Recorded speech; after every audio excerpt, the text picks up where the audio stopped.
कायनात के सबसे बड़े वॉटेक्स पॉइंट के ऊपर आपका खाना काबा है जिसको आप इबादत करते हैं। इबादत उस घर की नहीं है, इबादत खाने काबे की इमारत की नहीं है, इबादत उस एनर्जी की है जो अल्लाह ने उस इमारत में उतारी है। तो कायनात का सबसे बड़ा वॉटेक्स पॉइंट। तो कभी ये समझिएगा मौला कायनात इमाम अली अलैहिस्सलाम का ज़हूर उस खाने काबे के अंदर क्यों हुआ, इसके अंदर भी बहुत बड़े राज हैं। ये कोई इतनी आसान सी बात है कि मौला कायनात जो कुल्ले ईमान है, यासूबुद्दीन है, यदुल्ला है, ऐनुल्लाह है, लिसानुल्लाह है, वजहुल्लाह है, उनका ज़हूर कायनात की सबसे बड़ी एनर्जी में क्यों हुआ। अच्छा, फिर मैंने आपको कहा था कि 12 अल्लाह का अदद, ठीक है, 12 अल्लाह का अदद है, 2 + 1 3। मौला कायनात की वालदा पाक बीबी फातिमा बिनते असद सलाम अल्लाह अलैहा खाने काबे से कितने दिन के बाद बाहर आई? 3 दिन। मौला अली ने आंखें कितने दिन बाद खोली? 3 दिन। कभी ये सोचिएगा कि ये सारी ये प्रिसीजंस, ये नंबर्स, ये कैलकुलेशन, ये ऐसे ही बिला वजह, ये कोइंसिडेंस है? कोई ना कोई तो राज होगा। कायनात के सबसे बड़े राज हैं ये गुंबद में, पिरामिड्स में, खाने काबे के स्क्वायर में, खाने काबे के हतीम में, ये जमजम के कुएं में। अल्लाह ऐसे ही कहता है कि इन्ना सफा वल मरवा मिन शाअरिल्लाह, कि सफा और मरवा अल्लाह के शायर है, वो 7 चक्कर 7 तकलीक का अदद है। ये सिर्फ बीबी हाजरा की तकलीफ जो नहीं थी, ये अल्लाह करवा रहा था। अच्छा, एक और चीज, मैं मुजज़े की बात करता हूं, तो मुजज़ा अल्लाह की मर्जी का नाम है ना, ठीक है।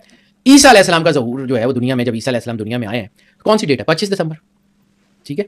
25 दिसंबर सर्दी का टाइम है ना, ऐसे ही है। कुरान पाक में सूरह मरियम में आयत है, जब बीबी मरियम ने हज़रत ईसा अलैहिस्सलाम की पैदाइश हुई तो आपने कमजोरी महसूस की, तो अल्लाह ने उन्हें कहा कि वो सामने खजूर का दरख्त है, उसको हिलाओ, ताज़ा और पकी हुई खजूरें गिरेंगी, और यहाँ जहाँ तुम खड़ी हो यहाँ जमीन पे पैर मारो, यहाँ से ताज़े और मीठे पानी का चश्मा निकलेगा, खाओ पियो और अल्लाह का शुक्र अदा करो। अब बीबी मरियम, सिर्फ एक देखेंगे, बीबी मरियम वो कोई हरकुलिस जितनी पावरफुल तो नहीं थी कि उन्होंने वो इतने बड़े दरख्त को ऐसे हिलाया और वो पूरा जोर से हिला और उसमें से खजूरें गिर गई। उन्होंने तो सिर्फ हाथ रखा था। अच्छा, 25 दिसंबर है, सर्दियां, कौन से खजूर के दरख्त के ऊपर पकी हुई खजूरें लगती हैं? तो जो अल्लाह 25 दिसंबर को दरख्त पे पकी हुई खजूरें लगा सकता है, उस जमीन पर उन्होंने कुआं तो नहीं खोदा था, ऐसे पैर ही रखा होगा ना तो पानी निकल आया। जो बीबी मरियम के पैर रखने से पानी निकाल सकता है, वो बीबी मरियम को पका हुआ खाना भी दे सकता था। ये सारे एफर्ट्स क्यों कराए भाई? बेमौसम के फल दे रहा है, कुरान पाक में है ना, बीबी मरियम के पास बेमौसम के फल आते थे, तो जो बेमौसम के फल दे रहा है वो बाकी सारा कुछ तो भी करवा रहा है। तो हो सकता है ये जो बीबी हाजरा का ये जो सफा और मरवा की सही है, इसमें भी कोई और राज हो। अल्लाह इशारा करे तो पानी निकल सकता है। हजरत इस्माइल की एड़ी रगड़ा के पानी क्यों निकाला? क्यों? अच्छा, अल्लाह चाहे तो कुछ भी कर सकता है। सर्व अंबिया सल्लल्लाहु अलैहि वसल्लम को जब उसने कहा था कि गुठलियां लगे और एक दिन में दरख्त लगे, तो वो तो बगैर गुठली के दरख्त तो लग गए थे, गुठलियां अबू जहल निकाल के ले गया था, तो वो भी दरख्त लग गए थे। तो जो अल्लाह ये सारा कुछ करने पे कादिर है, तो फिर ये एफर्ट्स क्यों करा रहा है? क्यों कुरान पाक में बार बार अल्लाह कह रहा है कि कोई है जो सोचे समझे? हमने इस कुरान को पढ़ने के लिए आसान कर दिया, कोई है जो सोचे समझे। यानी 137-38 मरतबा अल्लाह ने सिर्फ सोचने समझने का जिक्र किया कुरान पाक में।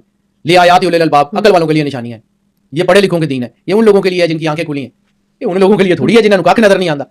ये दीन इतना आसान है और ये इतना मुश्किल कर दिया गया है, कोई ना कोई तो इसके अंदर था। हम जब इसको पढ़ते ही नहीं है तो फिर हम कहते हैं कि नहीं नहीं जी आयत गलत गलत कर देने। ओ भाई, तुम्हें नजर नहीं आता, किसी का क्या